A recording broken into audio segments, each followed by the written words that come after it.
Hello প্রিয় শিক্ষার্থী, আসসালামু আলাইকুম। আশা করি তোমরা সবাই ভালো আছো। আজকে আমরা যে বিষয় নিয়ে তোমাদের সামনে আসছি, আজকে এসএসসি 2025 সালের পরীক্ষার্থীর জন্য খুবই খুবই গুরুত্বপূর্ণ একটা ক্লাস নিয়ে আসছি।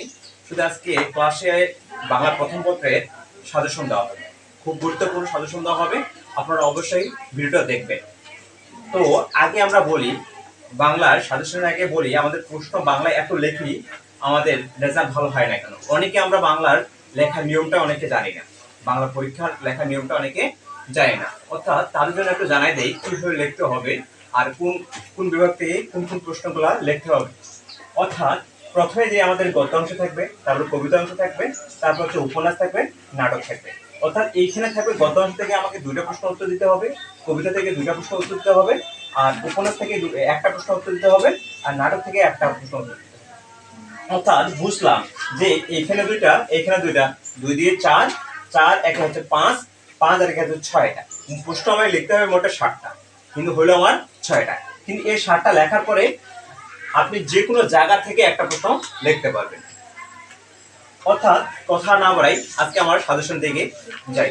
অবশ্যই খুবই ইম্পর্টেন্ট একটা সাজেশন, আপনারা সবাই এই সাজেশন নিয়ে এটা ফলো করবেন।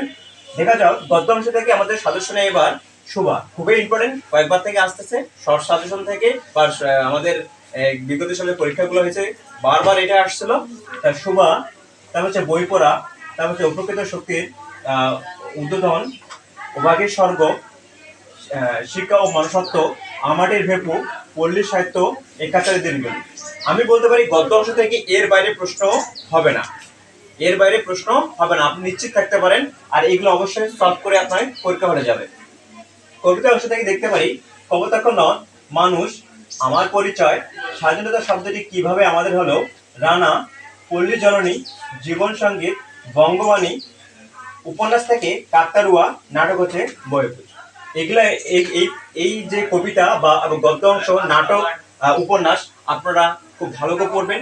এখন সৃজনশীল লেখার আগে খুব সুন্দর করে বুঝে প্রত্যেকটা জিনিস গল্প আকারে নিয়ে পড়তে হবে, তাহলে আপনাদের মাথা থাকবে এবং আপনাদের বন্ধুদের সাথে অবশ্যই শেয়ার করবেন, তাহলে অনেকক্ষণ মাথা থাকবে।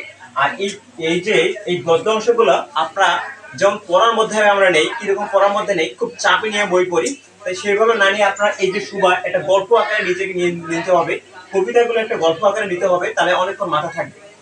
আর ভালো এমসিকিউ করতে গেলে তো বাকি এগুলোই শুধু না, এর বাইরেও কোনো এমসিকিউ আসবে, তো ওগুলো ভালো করে পড়তে হবে। বাকিগুলো নেক্সট ক্লাসে আমরা অবশ্যই এগুলো দেবো, যে কোথা থেকে এমসিকিউ গুলো আসবে, কোন কোন জায়গা থেকে এমসিকিউ গুলো আসতে পারে। আর হচ্ছে সৃজনশীল এমসিকিউ বেশি বেশি কারেক্ট করার, এটা করতে হলে আগে আমাদের জানতে হবে সৃজনশীল যে বিগত সালের সৃজনশীল যেগুলো আছে এগুলো ভালো করে সলভ করতে হবে। আর বিগত সালের সৃজনশীল গুলো যদি আমি সলভ করি, তাহলে ভিতরে যত খুঁটিনাটি আছে সবগুলো আমরা জানতে পারবো। তো সবাইকে ধন্যবাদ, আসসালামু আলাইকুম।